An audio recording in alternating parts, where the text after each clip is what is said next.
Hola, ¿cómo están? Buenas tardes, buenas noches, estimados alumnos.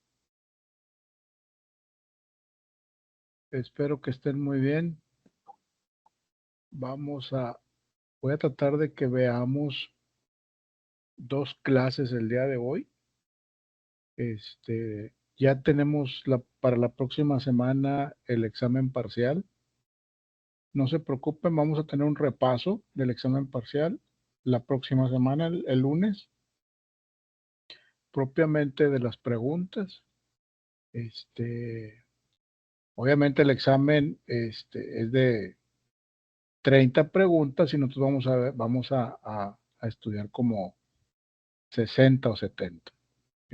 Es el banco de preguntas que de ahí el examen jala las 30 que son para ustedes.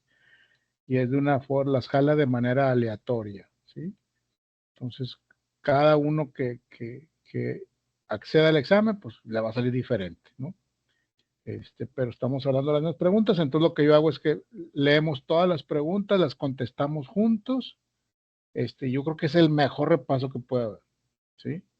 Porque ya estamos siendo muy concretos, ¿de acuerdo? Entonces, vamos a comenzar con la clase porque el tiempo vuela, ¿sí? Entonces, si me permiten compartir, sigue llegando gente.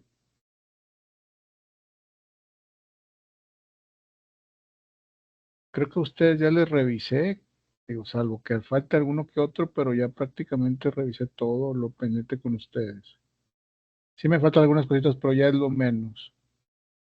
A ver cuál era este. No, este todavía no. Dejar de compartir.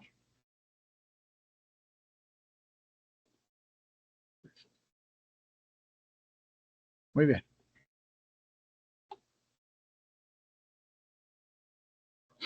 Teoría general del acto jurídico.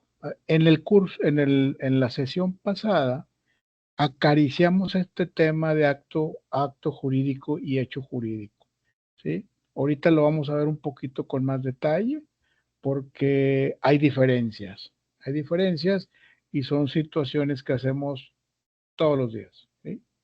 Lo hacemos todos los días y no nos damos cuenta de lo que estamos haciendo.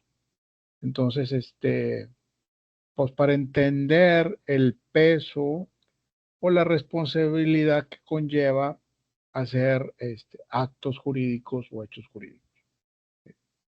Muy bien. El objetivo es comprender las principales disposiciones del acto jurídico y los regímenes que lo caracterizan. Definición de acto jurídico, que está en la página 115, elementos esenciales del acto jurídico, de la inexistencia y de la nulidad en el derecho mexicano y elementos de validez del acto jurídico. ¿Sí? Definición de acto jurídico. Es una manifestación de la voluntad que se hace con la intención de producir consecuencias de derecho, las cuales son reconocidas por el ordenamiento jurídico. Un ejemplo de un acto jurídico puede ser una compraventa, cuando compramos un auto, cuando compramos una casa, cuando hacemos una donación, ¿sí? Que vamos a un notario y donamos nuestra propiedad a nuestros hijos o a nuestros padres. Un pago, el simplemente pago, el pagar algo que como consecuencia del uso de algo, por ejemplo, o la emisión de una deuda, al firmar un contrato de arrendamiento, al firmar un contrato de crédito, estamos generando un acto jurídico porque sabemos y tenemos la intención de generar ¿qué? Consecuencias de derecho. Al momento de hacer este tipo de cosas, de alguna manera nos estamos obligando o estamos adquiriendo un tipo de derecho. Entonces, por eso son acciones que producen consecuencias de derecho. Esos son los actos jurídicos, actos jurídicos. Diferencia entre hecho jurídico y acto jurídico. El hecho jurídico dice cuando por un acontecimiento natural o por un hecho del hombre en el que no interviene la intención de originar consecuencias de derecho. Por ejemplo, el simple nacimiento es un hecho jurídico porque no estoy pensando en generar consecuencias de derecho, simplemente voy a tener un hijo y punto. Pero se generan un montón de cosas al tener un hijo. Pero yo no estoy pensando en eso, no lo hago con esa intención. ¿sí? Por eso son hechos jurídicos, ¿sí? En los hechos del hombre también existen los involuntarios, los ejecutados contra la voluntad y los voluntarios, ¿sí? Por ejemplo, en un accidente, cuando tengo un accidente automovilístico, pues ya se genera un hecho jurídico.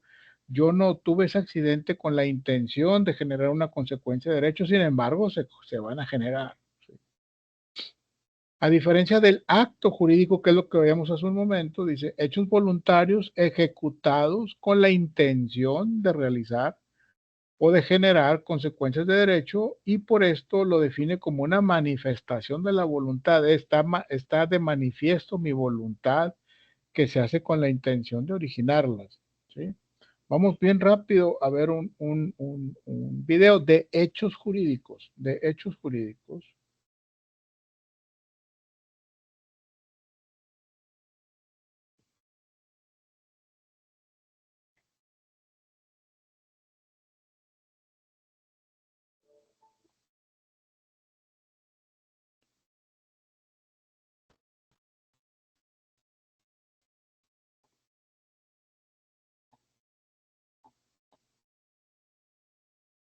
Si tienen una duda, vayan reservando sus dudas para el rato verlas, sin ningún problema.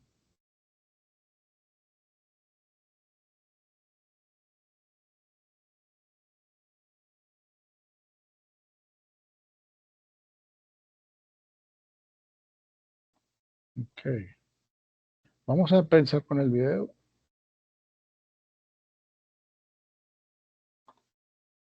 Hechos jurídicos, acuérdense que son hechos jurídicos.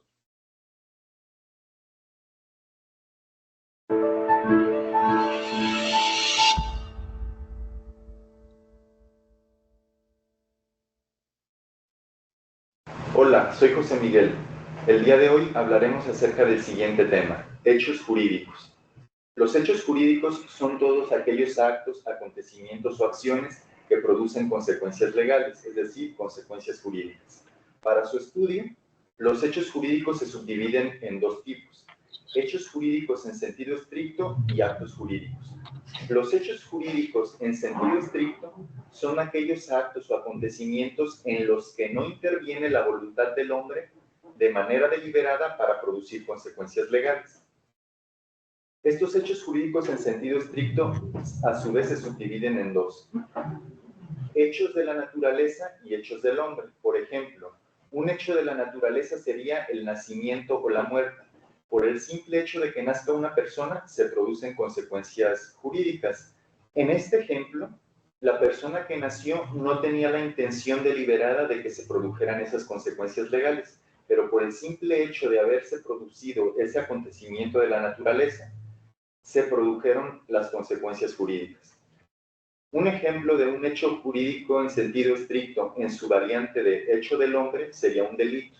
Si yo cometo un delito, se producirán consecuencias jurídicas tales como ir a prisión, es decir, sufrir una pena privativa de la libertad y a lo mejor tener que indemnizar a la otra persona. En este ejemplo, si yo cometo un delito, quizá tenga la intención de lastimar a la otra persona o de despojarla de sus bienes, pero no tengo la intención o la voluntad deliberada de que se produzcan esas consecuencias jurídicas y sin embargo se producen. Por otra parte, tenemos los actos jurídicos. Los actos jurídicos son aquellos actos o acciones en los que sí interviene la voluntad del hombre para que se produzcan consecuencias legales. Un ejemplo de un acto jurídico sería un contrato. Yo llego a un acuerdo con otra persona, quizá para que ella me rente su casa y yo pagarle una renta, y en este ejemplo sí existe la voluntad, la intención deliberada de que se produzcan las consecuencias legales, de quedar yo obligado frente a la otra persona y recíprocamente ella obligada frente a mí.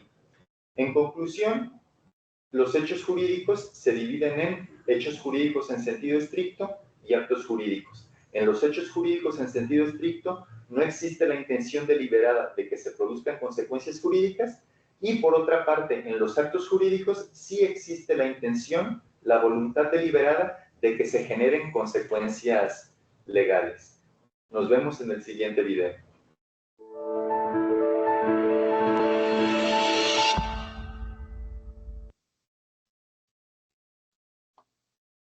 Muy bien. ¿Quedó claro? Está muy claro, ¿no? Está muy sencillo. Bueno, pasamos a lo que sigue.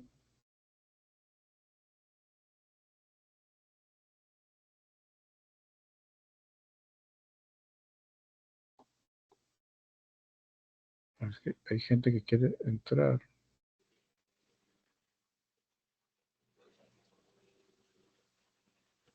Muy bien. Algo muy importante. Este, para que el acto jurídico sea válido, tiene que cumplir ciertos elementos esenciales de validez, que le dan la validez a ese acto jurídico. No nomás como el nacimiento que se hace y ya, y pues ya nació. No, aquí hay que cumplir ciertos elementos importantes que le dan validez al acto, ¿sí? Manifestación de la voluntad que puede ser expresa o tácita, o sea, que la voluntad esté expresa, o sea, quiere decir, si quiero vender, si quiero comprar, si quiero rentar, no quiero rentar, sí firmo el crédito, sí hago mi testamento, etcétera. Es manifestar la voluntad libre, libre, ¿sí? ¿Qué significa libre? Que nadie me esté obligando a hacerlo, ¿sí? Que el objeto sea física y judicialmente posible, que si va a ser una compraventa de una casa, pues que sea una casa que se haya adquirido lícitamente, o que el objeto sea físicamente posible, que no me quieran vender un pedazo del mar o un pedazo de un parque, porque son lugares públicos, o que me quieran vender el aire, cosas de ese tipo, ¿no? Y que que el reconocimiento que haga la norma jurídica a los efectos deseados por el autor del acto, que la ley o el protocolo legislativo dé conocimiento del acto, ¿sí? Estos elementos se les denominan esenciales o de existencia, ¿sí? Como por ejemplo un contrato de arrendamiento. Un contrato de arrendamiento puede estar ahí, pero si está firmado por una parte nada más, por ejemplo por el arrendador, y no está firmado por el arrendatario, pues no tiene todos los elementos esenciales de validez porque le falta la firma donde se cierra el ciclo y donde puede ya justificarse que hay un acto jurídico, ¿sí? Si ese contrato le falta fecha o le falta el monto de la renta, por ejemplo, si pasa, este, pues el acto jurídico no es válido porque le faltan esos elementos esenciales de validez, ¿sí? Entonces, es muy importante esa parte. Dice, para entender correctamente cuándo hay inexistencia y cuándo hay nulidad del acto jurídico, encontramos que pueden estar presentes los elementos esenciales del acto jurídico, como la manifestación de la voluntad y objeto. Lo anterior le da una existencia perfecta y en ausencia de los cuales el acto existe, pero de manera imperfecta de los actos jurídicos. Cualquiera de estos elementos, si está el acto jurídico y le falta alguno de esos elementos esenciales de validez, pues se puede decir que el acto es inexistente, ¿sí? Porque le faltan esos elementos, pero cuando le faltan todos, pues es un acto nulo, no existe, no se dio ese acto. Es nulo cuando el acto es imperfectamente existente, es decir, que cuando uno de sus elementos de validez no es lícito, ¿sí? También puede tener algunos elementos de validez, pero si uno de ellos no es lícito, como la obligación de la voluntad, o sea, que la voluntad no es libre, o que el acto que se está objeto del acto jurídico, como la compraventa de una casa o un vehículo, por ejemplo, son robados, por ejemplo. Entonces, es un acto lícito, entonces se nulifica ese acto, de tal forma que el acto es inexistente cuando falta algún elemento de validez. Entonces, tiene que cumplir con todos estos requisitos para que el elemento sea válido.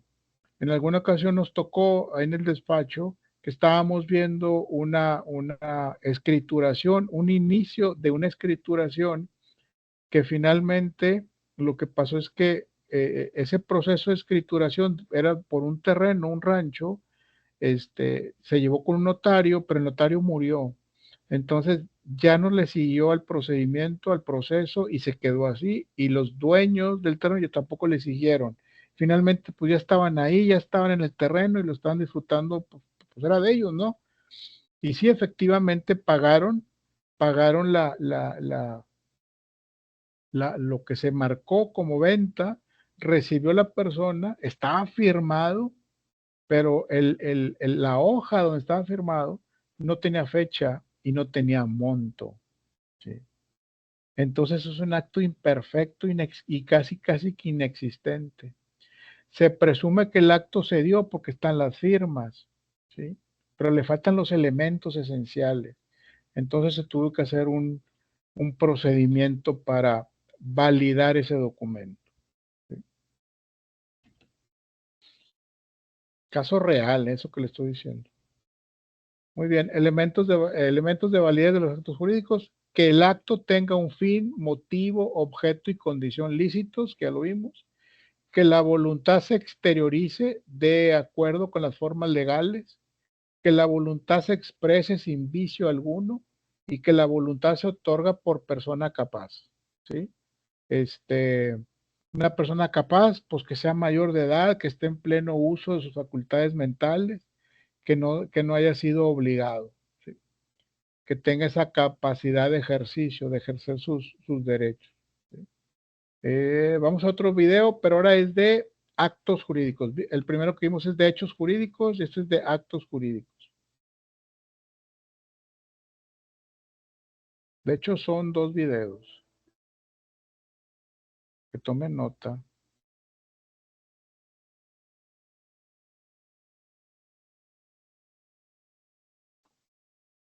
Dejo de compartir.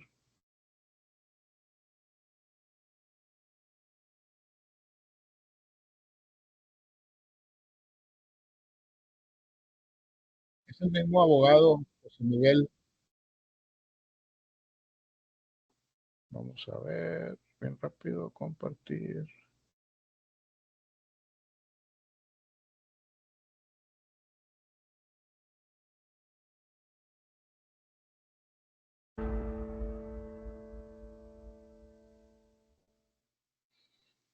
Hola, soy José Miguel. El día de hoy hablaremos del tema actos jurídicos. En un video previo analizamos el tema de hechos jurídicos y vimos que se subdividían en hechos jurídicos en sentido estricto y en actos jurídicos. El día de hoy profundizaremos en los actos jurídicos, los cuales se definen como aquellas acciones o actos en los que interviene deliberadamente la voluntad del hombre para que se produzcan consecuencias jurídicas, tales como crear, modificar, transmitir o extinguir derechos u obligaciones. Bien, los actos jurídicos tienen elementos esenciales y requisitos de validez. Los elementos esenciales son aquellos elementos sin los cuales el acto jurídico simplemente no existe. Y los requisitos de validez son aquellos que, existiendo previamente ya el acto jurídico, le vienen a revestir de validez o no. Es decir, si faltara uno de estos requisitos de validez, el acto jurídico existiría, pero estaría investido de una especie de nulidad que puede ser absoluta o relativa. Bien, ¿cuáles son entonces los elementos existenciales del acto jurídico? Son en esencia tres: consentimiento, objeto física y jurídicamente posible y solemnidad. Es decir, si no existe el consentimiento, simplemente el acto jurídico no puede nacer a la vida legal. Acerca del segundo elemento existencial de los actos jurídicos, es decir, que el objeto sea física y jurídicamente posible, tenemos que, para que se considere físicamente posible, el objeto debe existir en la naturaleza, en tanto que, para que sea jurídicamente posible, el objeto del acto no debe estar excluido o separado del comercio por disposición de ley. Por último, tenemos otro elemento existencial llamado solemnidad. Este no se presenta en la mayoría de los actos jurídicos en el derecho mexicano. La solemnidad sería una forma especial, sacramental, sin la cual el acto jurídico no existe. Entonces, es una forma con un rigor que debe respetarse. De lo contrario, el acto jurídico se tendrá como no nacido.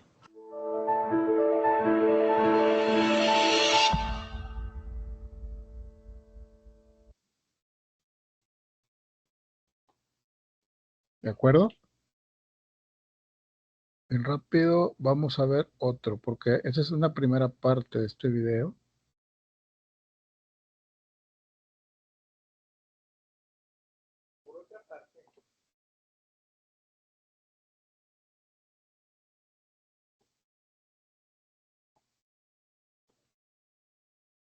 Si quieren ver videos o no, se aburre. Sí. Ok.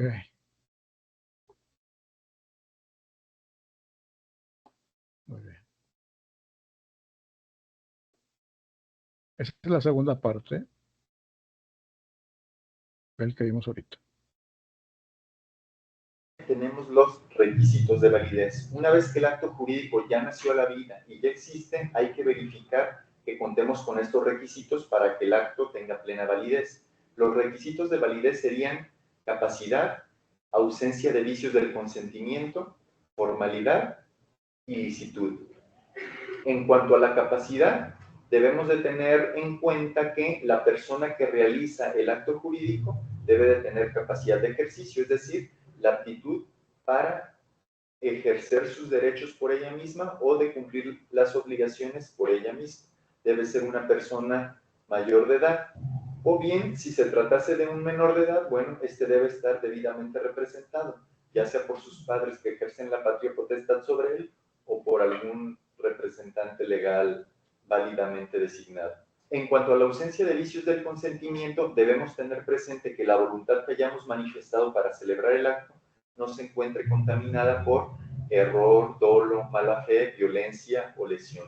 Si se encontrara presente alguno de estos vicios, entonces el acto será inválido. En cuanto al siguiente requisito llamado formalidad, bueno, es la forma que debe de revestir el acto jurídico. Pudiera ser que esté celebrado por escrito, que esté realizado ante notario público, que esté celebrado ante testigos. Cada caso en lo particular tiene su propia forma y habremos de tenerla en cuenta para que el acto no se encuentre viciado de nulidad. Por último, tenemos la licitud. La licitud como requisito de validez significa que el acto no debe ser contrario a la ley. Si el acto es contrario a la ley, entiéndase ilegal, entonces el mismo será inválido. Para concluir, los actos jurídicos tienen por un lado elementos esenciales o existenciales y por otro lado requisitos de validez. Los elementos esenciales serían consentimiento, objeto física y jurídicamente posible y solemnidad. Y por otra parte, los requisitos de validez serían capacidad, ausencia de vicios del consentimiento, formalidad y licitud. Nos vemos en el próximo video.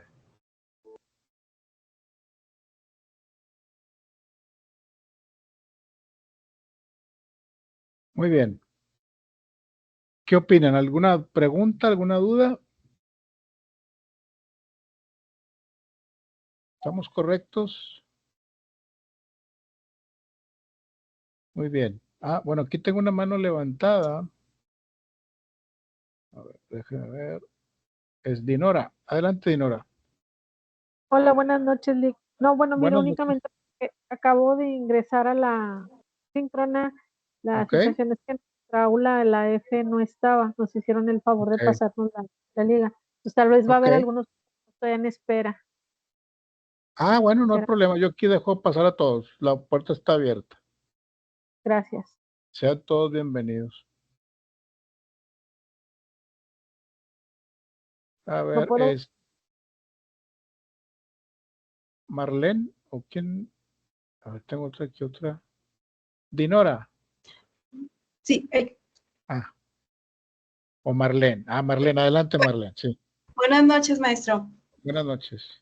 Es que le quería preguntar, de los hechos jurídicos, dijo que se dividía, uno es de la naturaleza como el nacimiento de un bebé, Ah, es y correcto. otro, ahí también hay en el sentido estricto, ese se refiere a cuando sin que uno quiera hacerlo de voluntad, haces algo, bueno, mencionaban ahí como que vas a prisión por hacer algo que no querías, o cómo estuvo ahí. Exacto. Sí, o Ajá. sea, como por ejemplo, si tenemos un accidente, atropellamos a alguien, ¿sí? Ujú. Hay sangre, no tiene seguro, no sé, y vas a la cárcel, por ejemplo, por ese tema, Pues tú no querías hacer eso, ¿verdad? Entonces, sin embargo, es un hecho jurídico porque tú no tenías esa intención, ¿sí? Entonces, pero tienes que ir y responder por ese incidente, Ok. ¿sí? Gracias, Pero maestro. lo importante es que no hay la intención, es lo que lo hace diferente del acto jurídico, Ya, ¿sí? ok. ¿Ok? Gracias. De nada. Bueno, pasamos a la otra, a derecho de las personas, es el otro tema. Este es un poquito más extenso. Vamos a darle, voy a irme un poquito rápido para terminar. Y al último vemos preguntas y respuestas. ¿Sí?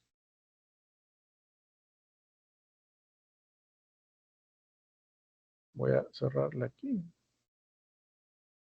Y me voy a... Como quiera, todos esto se está grabando.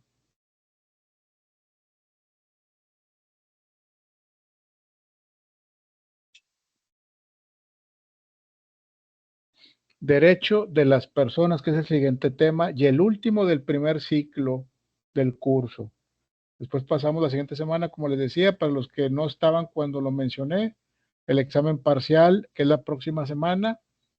Vamos a dar el lunes un repaso. O sea, el lunes ya va a estar el examen arriba, listo para que lo puedan contestar. Si lo quieren contestar, adelante. O si no, esperarse a que tengamos la primera, digo, la sesión, porque en esa sesión vamos a dar un repaso. ¿Ok? Pueden esperarse y luego después de la sesión organizarse y hacer su examen, como ustedes gusten. Dice, el objetivo es comprender las principales disposiciones acerca del derecho de las personas, así como sus atributos y capacidades, las cuales regulan a todo individuo. Derecho de las personas, o sea, ¿a qué tengo derecho por el solo hecho de ser persona mayor de edad, por estar en pleno uso de mis facultades mentales? ¿A qué derechos tengo? ¿Sí? Entonces, atributos, los temas son atributos de las personas físicas y morales, de la capacidad, ¿sí? Capacidad se refiere a qué es lo que puedo hacer, a qué tengo derecho, del estado civil de las personas. El estado civil de las personas no solamente es soltero o divorciado, es más amplio lo que comprende. Del domicilio y del nombre, ¿sí? Los atributos de las personas físicas o seres humanos son la capacidad, fíjense, atributos de las personas físicas o seres humanos. Mis atributos, lo que me acompaña a mí, tan solo por el hecho de ser persona, son la capacidad, el estado civil, el patrimonio, nombre, domicilio y nacionalidad. Estos son atributos constantes y necesarios en toda persona física, ¿sí? Y en cuanto a los atributos de las personas morales, ¿cuáles son las personas morales? Todas las empresas, todos los nombres de empresas que conocemos: Vitro S.A., Cervecería Cuauhtémoc, Soriana, H-E-B, Walmart, Muelles y Mofles Maldonado, ¿cuál otra? Autos, son todos los que son los nombres, son las personas morales, eso es la razón social de las personas morales. Y sus atributos son la capacidad, patrimonio, denominación o razón social, domicilio y nacionalidad, ¿sí? La persona jurídica puede ser definida como toda unidad orgánica resultante de una colectividad organizada de personas o de conjunto de bienes, y a los que, para la consecución de un fin social durable y permanente, es reconocida por el Estado una capacidad de derechos patrimoniales. Este tema, que se llama derecho de las personas, como estamos hablando de los derechos que tenemos el derecho de juntarnos, de generar una colectividad para que juntos, a través de una sociedad, ¿sí? Podamos generar o emprender un negocio, por ejemplo, ¿sí? Entonces, por eso son las personas jurídicas o las personas morales. Estamos hablando de una colectividad organizada, o sea, es un grupo de personas organizados que todos juntos generan, a través de un acta constitutiva, que en esa acta va a decir a qué se refiere el negocio que estás abriendo y qué nombre le estás dando a ese negocio, ¿sí? Entonces, a eso se refiere personas morales, los atributos de las personas morales, ¿sí? Entonces, toda empresa tiene capacidad administrativa o de dominio, tiene patrimonio, ¿sí? Tiene denominación o razón social, o sea, el nombre de la empresa, su domicilio fiscal que conocemos y su nacionalidad. La capacidad de las personas morales se distingue de las personas físicas en dos aspectos. En las personas morales no puede haber incapacidad de ejercicio, toda vez que ésta depende exclusivamente de circunstancias propias e inherentes al ser humano, tales como la minoría de edad, la privación de la inteligencia por locura, idiotismo e invisibilidad. ¿Okay? Entonces, la capacidad de las personas morales está limitada a lo que se va generando de acuerdo a todas las personas que integran esa persona moral, ¿sí? O sea, todos tienen que estar, vamos a decir, de acuerdo como parte de las funciones de esa empresa, ¿sí? Ahorita vamos a ver otro pequeño video, pero ahorita lo vamos a ver más adelante. Dice, en las personas morales su capacidad de goce está limitada en razón de su objeto, naturaleza y fines. Su capacidad de goce está limitada en razón de su objeto. Acuérdense, cuando crean una empresa, se crea una empresa, en esa empresa tú dices, esta empresa que estoy creando se va a dedicar a la agricultura, o se va a dedicar a la construcción, o se va a dedicar a la logística, o se va a dedicar a la comercialización de productos alimenticios. Entonces, una empresa que está en su objeto social, está dedicada a la agricultura, no puede hacer agricultura, no puede hacer construcción, por ejemplo, ¿sí? O una empresa que está en construcción no puede comercializar productos alimenticios. Entonces, por eso dice, las personas morales, su capacidad de goce está limitada en razón de su objeto, ¿sí? Naturaleza y fines, o sea, para la cual fue creada, ¿sí? En cuanto al patrimonio de las personas morales, observamos que aun cuando de hecho algunas entidades como los sindicatos y las asociaciones políticas, científicas, artísticas o de recreo pudieran funcionar sin patrimonio, existe siempre por el hecho de ser personas la capacidad de adquirirlo. Es decir, cualquiera que sea su objeto y finalidades deben tener la posibilidad jurídica de adquirir los bienes, derechos y obligaciones relacionados con sus fines. ¿A qué se refiere? Por ejemplo, un ejemplo de patrimonio. ¿Cuál sería el patrimonio de una persona moral? Pues las oficinas donde está operando, por ejemplo. Si es una bodega, pues ese es el patrimonio de la empresa, ¿sí? Si la bodega no la está rentando y son propietarios de esa bodega, pues ese es su patrimonio. O también estamos hablando de que tiene la capacidad de generar su patrimonio. Si esa bodega la están rentando, por ejemplo, tiene la capacidad de en un momento dado comprarla, ¿sí? Para función de su objeto por la cual la empresa fue creada. ¿De acuerdo? Las sociedades civiles o mercantiles que por su naturaleza misma requieren para constituirse un patrimonio, o sea, un capital social que es indispensable formar desde el nacimiento de ente y a través de las aportaciones que llevan a cabo los socios en dinero, bienes, trabajo o servicios, ¿sí? Acuérdense que cuando se genera una sociedad, en una empresa generalmente son varios socios, ¿sí? Los que integran una empresa son varios los dueños y cada uno de los dueños tiene porcentajes, pueden ser iguales o distintos de propiedad en esa empresa, ¿sí? Dependiendo de lo que hayan aportado o dependiendo a lo que se hayan acordado. Entonces, como ejemplos, tenemos aquí varias empresas: Vitro, SAP, Vitro, SAP, DCB, Botanical, Sociedad de Responsabilidad Limitada de Capital Variable, Prodenor, Sociedad Anónima de Capital Variable, Niños Felices, Asociación Civil, generalmente los colegios son asociaciones civiles, Instituto Excelsior de Monterrey, Asociación Civil. Todas esas son personas morales. Todas esas son personas morales. Y aquí hay varios dueños varios socios, en Botanical hay varios socios, en Prodenor hay varios socios, Niños Felices son varios socios, etcétera. Varias personas, por eso hablamos de una colectividad, ¿sí? Junta para buscando un mismo fin.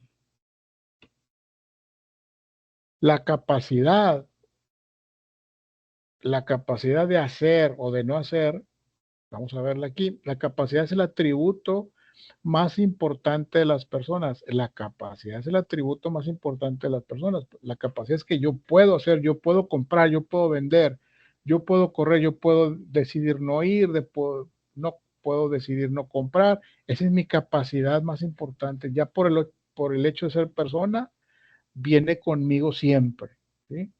Todo sujeto de derecho, por serlo, debe tener capacidad jurídica.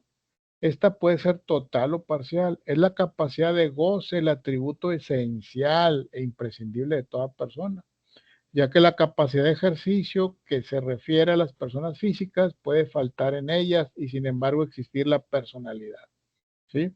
Entonces, la capacidad se divide en capacidad de goce y capacidad de ejercicio. La capacidad de goce es que yo puedo disfrutar de un determinado derecho, pero si no lo uso no pasa nada, ¿sí? ¿Sí? Y la capacidad de ejercicio que yo puedo ejercer ese derecho, poner a trabajar la maquinaria jurídica para poder ejercer ese derecho, ¿sí? La capacidad de goce, dice, es la aptitud para ser titular de derechos o para ser sujeto de obligaciones. Todo sujeto debe tenerla, ¿sí? La capacidad de goce. Si se suprime, desaparece la personalidad por cuanto que impide al ente la posibilidad jurídica de actuar, ¿sí? La capacidad viene a construir la posibilidad jurídica de que exista ese centro ideal de imputación y al desaparecer también tendrá que extinguirse el sujeto jurídico. Por ejemplo, cuando por alguna razón somos por sentencia ingresados al centro de readaptación social, en ese momento se nos suspenden varias garantías individuales, ¿sí? Como por ejemplo la de libre tránsito y la libertad, porque ya no soy libre, ya no puedo moverme como yo quiera, y también se suprime la capacidad de goce, pues yo no puedo hacer nada por mi cuenta porque yo estoy encerrado, ¿sí? Ya dependo de la autoridad, dependo de la legislación, dependo del aparato legislativo, ¿sí? Para yo poder salir o no, ¿sí? Pero tengo la capacidad de goce, sí, para defenderme, eso sí lo tengo, capacidad de goce para defenderme o la capacidad de ejercicio para ejercer mis derechos, contratar un abogado como ustedes o como yo para que me defienda. Se ha sostenido que la esclavitud y la muerte fueron causas extintivas de la personalidad. El Código Civil mantiene a la cabeza de la teoría del nasciturus, una declaración de tipo general que es la que ha de dar tónica a todo sistema. Este contenido en el artículo 29, el concebido se tiene por nacido para todos los efectos que le sean favorables, ¿sí? O sea, cuando nace, nasciturus significa nacido, nacido, antes, o sea, es antes de nacer, cuando ya está próximo a nacer, pero ya está concebido, ¿sí? Porque ya está próximo a nacer, yo no sé, 8 meses, 9 meses, 7 meses, ya tiene derechos, es su capacidad de goce. A la hora que nace, ¿sí? Y es declarado como nacido vivo, ya puede hacer valer su capacidad de ejercicio, ¿sí? Grados de la capacidad de goce. Grados de la capacidad de goce. El grado mínimo de capacidad de goce existe en el ser concebido, pero no nacido, de acuerdo al Código Civil, que nazca vivo y presentarse ante registro civil o viva 24 horas. Esta forma mínima de capacidad de goce permite al embrión tener derechos subjetivos patrimoniales, como derecho a heredar, de recibir en legados o recibir en donación. O sea, él ya tiene esa capacidad, aunque ya nacido vivo, ya tiene esa capacidad de heredar. Capacidad de goce para los menores de edad, que es muy similar a los mayores de edad, salvo lo exclusivo para la mayoría de edad. Tercer grado de goce es para los mayores de edad, en pleno goce de sus facultades mentales y los de interrupción por locura, idiotismo, invisibilidad o uso constante de drogas y enervantes. ¿Sí? Son grados de capacidad de goce. El grado mínimo, la capacidad de goce para los menores de edad, y el tercer grado que es para los mayores de edad, pero que tienen algún tipo de afectación mental. Capacidad de ejercicio es la aptitud de participar directamente en la vida jurídica, es decir, de hacerlo personalmente, o sea, hacer valer mis derechos. Oye, me demandaron porque no pagué el carro a tiempo y tengo una deuda, pues bueno, mi capacidad de ejercicio es defenderme, ¿sí? Defenderme, contratar a un abogado, o si yo soy el abogado, pues defenderme, hacer lo propio. ¿Sí? Grados de la incapacidad, grados de la incapacidad. Al ser concebido, pero no nacido, incapacidad. Desde el nacimiento hasta la emancipación, mayoría de edad. Inciso C. Corresponde a los menores emancipados en donde existe solo incapacidad parcial de ejercicio y consiguientemente semi-incapacidad. Pueden realizar todos los actos de administración relativos a sus bienes muebles e inmuebles sin representante. Pueden también ejecutar los actos de dominio relacionados con sus bienes muebles, en cambio tienen una incapacidad de ejercicio para comparecer en el juicio, necesitando un tutor para celebrar actos de dominio sobre bienes inmuebles. Es menester la autorización judicial. ¿Qué es celebrar actos de dominio sobre bienes inmuebles? Actos de dominio sobre bienes inmuebles es poder comprar y vender bienes inmuebles y rentar inclusive bienes inmuebles. Corresponde a los mayores de edad privados de inteligencia cuyas facultades mentales se encuentran perturbadas. Son grados de incapacidad. Dice, en cuanto al emancipado, tiene la libre administración de sus bienes, pero siempre necesita durante su menor de edad del consentimiento del que lo emancipó para contraer matrimonio antes de llegar a la mayor edad. Si el que otorgó la emancipación ejercía la patria potestad y ha muerto o está incapacitado legalmente al tiempo en que el emancipado intenta casarse. A ver, permítanme tantito. Está, va a apagar esto.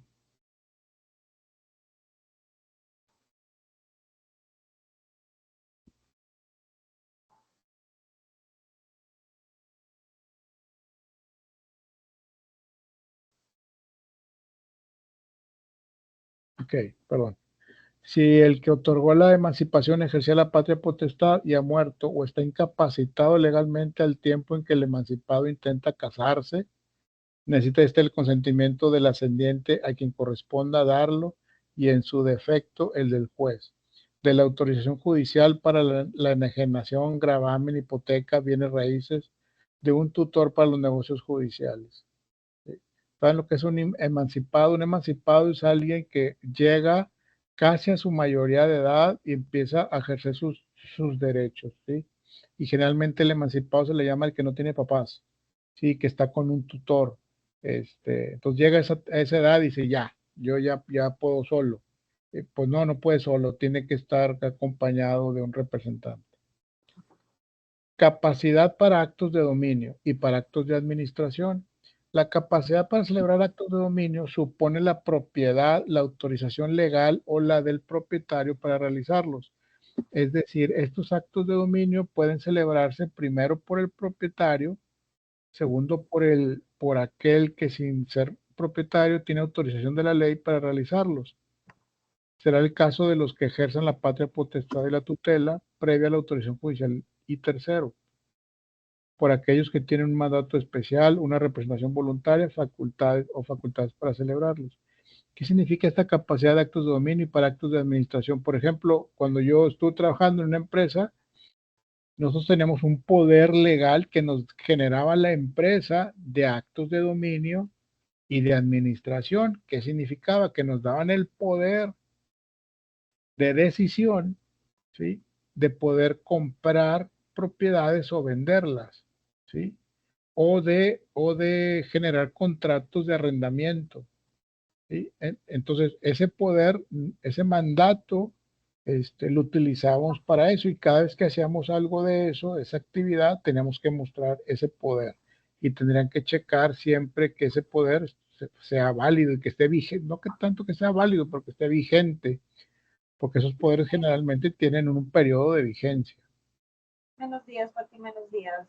Hace mucha lluvia, ya dijeron que van a hacer. Ay, sí, por eso ya no quiero sacar a mi... Ahí si quieren apagar su micrófono, por favor.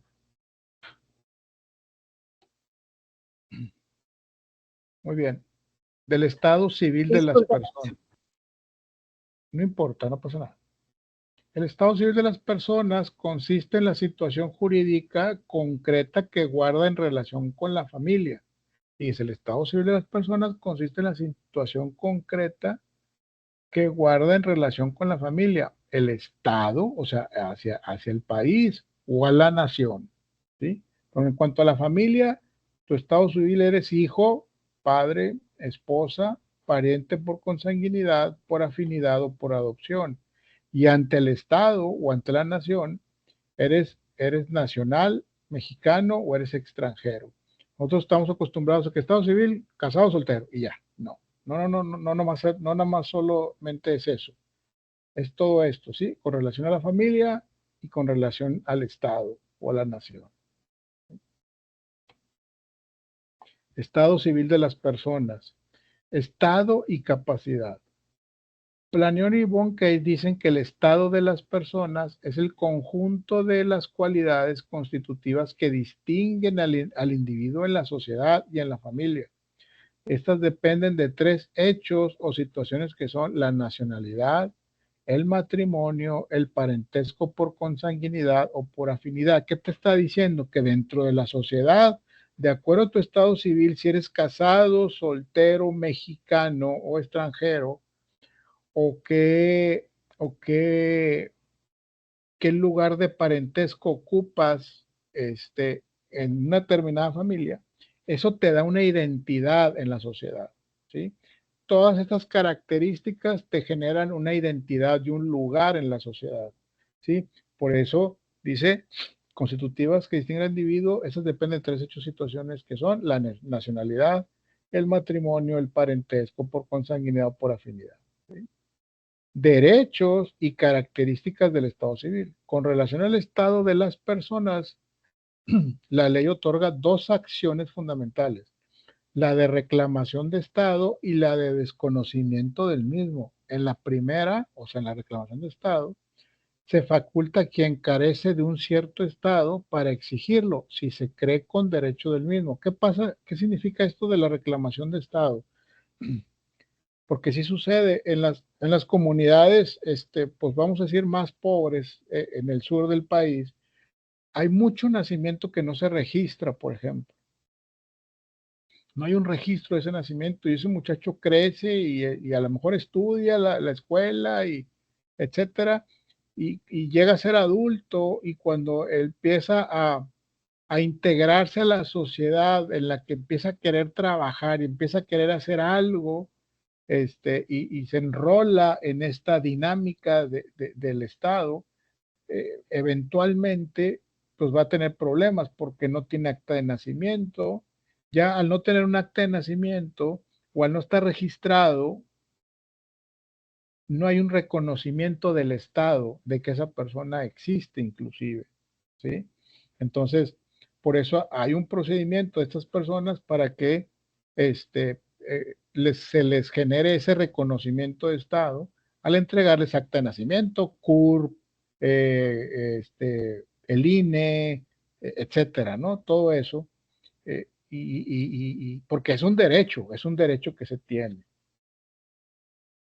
En la segunda acción, el titular de un determinado estado está facultado para impedir que otro se atribuya o perciba los beneficios morales y patrimoniales inherentes al mismo.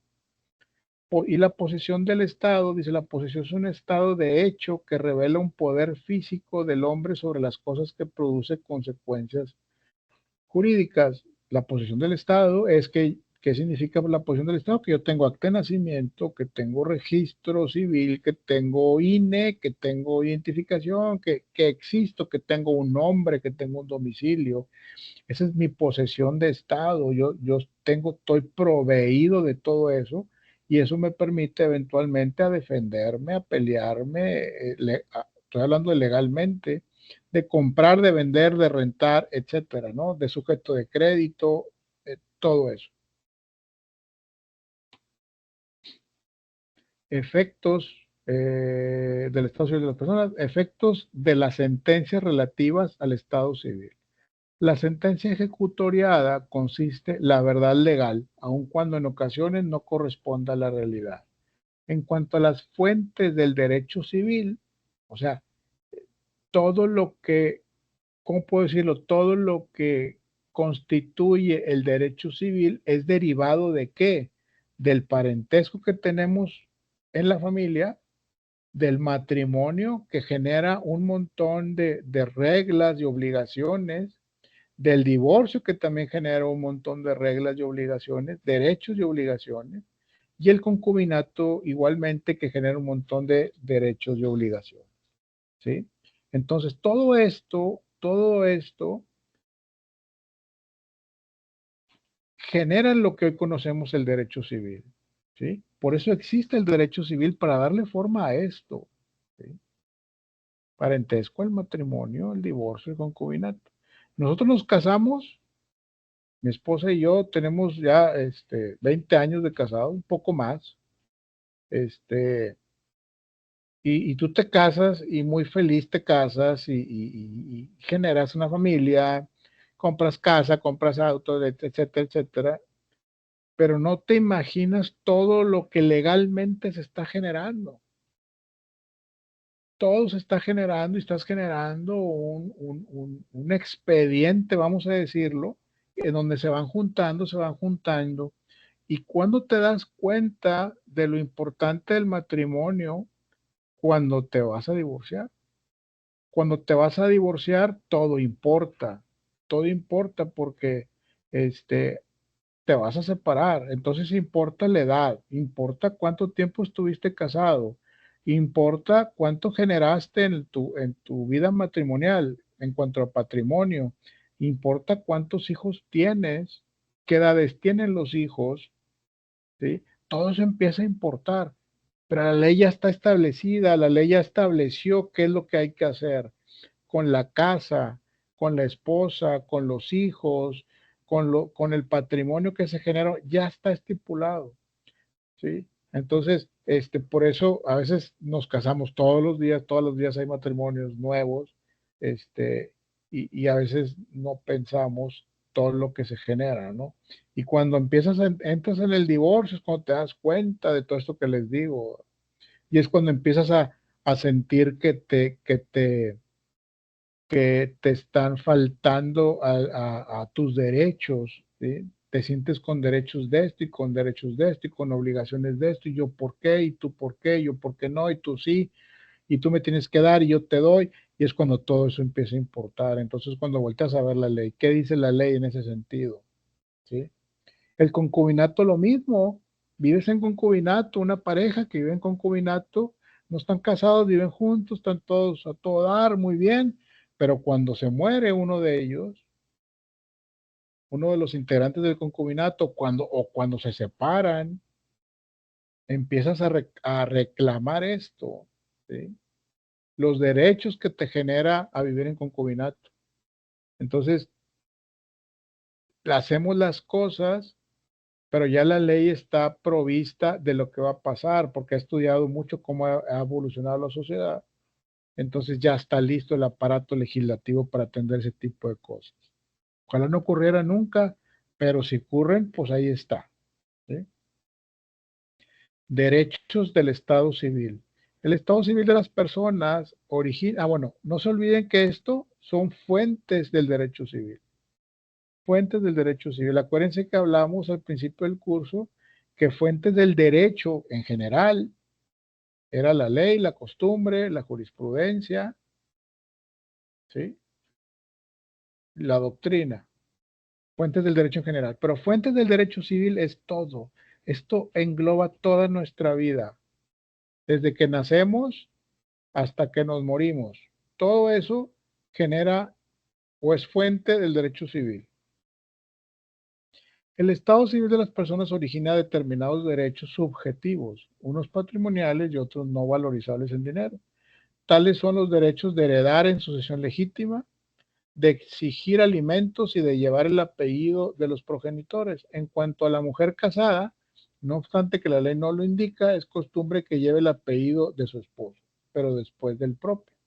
Eso de llevar Mónica Martínez de Ramírez, por ejemplo, ese de Ramírez no es obligatorio, es más una costumbre, ¿sí? Para que sepan. Continuamos. Ay Dios, ya está acabando el tiempo. Prueba del estado civil. Al principio el estado civil de las personas solo se comprueba con las constancias de registro civil, ¿sí? Una constancia de registro civil comprueba, tu estado civil. Y el objeto del registro civil, es una institución que tiene por objeto hacer constar de una manera automática a través de un sistema organizado todos los actos relacionados con el estado civil de las personas mediante intervención de funcionarios estatales dotados de fe pública a fin de que las actas y testimonios que otorgan tengan un valor probatorio pleno en juicio y fuera de él, ¿sí? Ese es el objeto del registro civil. Antecedentes. El origen del registro civil viene del siglo pasado como costumbre eclesiástica. Las iglesias registraban nacimientos, muertes y casamientos. Cuando la del Estado surge la idea de independizar los actos del Estado civil de las creencias religiosas. Es de 1870 donde se genera el primer libro de registro civil. Esto surge con Benito Juárez, si no mal no recuerdo. Al separarse Benito Juárez de la iglesia, él ordena que hay una separación total de la iglesia y ordena que la iglesia no se meta en los asuntos de gobierno, reconociendo así que la iglesia tenía un poder tremendo, ¿no? Entonces es de ahí cuando este presidente trata de restarle poder a la iglesia. Pero se queda con esa costumbre. La iglesia es la que registraba nacimientos, casamientos, muertes, registraba en libros la iglesia, no el Estado. Pero el Estado absorbe esa costumbre, esa idea, y como les digo, la costumbre se hace ley, pues ahora se hizo ley, ahora forzosamente, desde aquel tiempo, se empieza a registrar todo lo que pasa con las personas. Definición y características de las actas de registro civil. Las actas de registro civil son instrumentos en los que constan de manera auténtica los actos o hechos jurídicos relativos al estado civil de las personas. Deben hacerse constar en libros que señala la ley, dando fe de los mismos el oficial del registro civil. ¿Okay? Hemos escuchado del registro civil, del juez civil, etcétera. Ahí se registra todo. En las actas de registro civil intervienen, ya vamos a acabar, el oficial de registro civil, que la redacta y autoriza, la parte o partes, los testigos y los declarantes. ¿Sí? Capítulo 4 es del domicilio. Se define como el lugar en que una persona reside habitualmente con el propósito de radicarse en él. Tiene dos elementos, el de residencia habitual, el propósito de establecerse en determinado lugar. ¿Sí? Y la diferencia entre domicilio y residencia, dice, residencia se entiende la estancia temporal de una persona en un cierto lugar sin la intención de radicarse en él. Y la residencia puede servir, por ejemplo, para hacer notificaciones judiciales e interpelaciones. La residencia también sirve para levantar determinadas actas de registro civil, por ejemplo, el acta de defunción. Y el domicilio sirve de base para determinar la competencia de los jueces y la mayor parte de los actos civiles es permanente. La residencia es temporal, el domicilio es impuesto por la ley a determinadas personas. Domicilio convencional es el que se tiene derecho de designar para cumplimiento de determinadas obligaciones. O sea, tú lo escoges, por ejemplo. El domicilio determina la competencia de los jueces en la mayoría de los casos. Si tú demandas un ejecutivo mercantil y tu dirección, porque tienes que en la demanda, tienes que poner tu dirección o la dirección del despacho o la dirección que viene en el pagaré, en el cheque o en el contrato que vas a demandar, va a determinar qué estado va a tener competencia para atender ese asunto. ¿Sí? Entonces, por eso es muy importante. Capítulo 5 del nombre. Por lo general, la identidad de la persona está constituida por el apellido o nombre patronímico, acompañado del nombre, nombre de pila, o sea, por lo que la ley llama comprensivamente el nombre. El nombre es el punto de referencia de un conjunto de datos por lo que se describe y por consiguiente se individualiza a la persona. Apellido y nombre de pila. El nombre es un derecho que tenemos y nos da la identidad y nos hace diferentes a los demás y nos distingue de los demás. El nombre como derecho subjetivo, el derecho al nombre es un derecho subjetivo de carácter extrapatrimonial, o sea, no tiene costo, es decir, no es valorable en dinero, ni puede ser objeto de contratación. Se trata de una facultad jurídica que no es transmisible hereditariamente y que no figura dentro del patrimonio del difunto. Nos ponemos nombres, el nombre que queramos, la ley nos permite poner el nombre que sea, es un derecho que tenemos y tenemos esa libertad de elegir cualquier nombre las veces que sea necesario, las veces que quieras, etcétera. Si es un nombre muy raro, pues tú sabes, lo puedes poner, ¿sí? Entonces, de hecho, esto es eh, eh, referente al derecho de las personas, todos los derechos que tenemos como personas, capacidad de goce, capacidad de ejercicio, derecho al nombre, derecho al domicilio, etcétera. Ese tema trata de esto y esto como fuente del derecho civil, el matrimonio, el divorcio, todos esos aspectos, parentesco, concubinato, son generadores del derecho civil o del Estado civil, ¿sí? Entonces, con eso concluimos esta sesión y ahora sí, dudas, preguntas. Me fui muy rápido, perdón, es que vimos dos temas. Pero yo encantado de la vida. ¿Sí? ¿Tiene alguna duda, alguna pregunta? Patricia Guajardo, adelante. Maestro, en el aula donde yo estoy no aparecía el link de la clase de hoy. En el aula que usted está, caray, ¿en qué aula está usted? En el C, el aula C. Caray, entonces, ¿no la puse ahí o qué?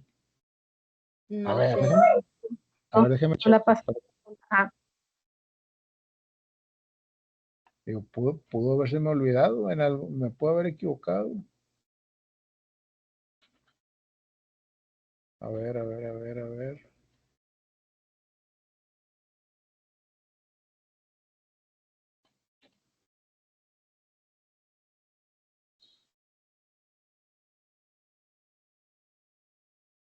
Tiene toda la razón.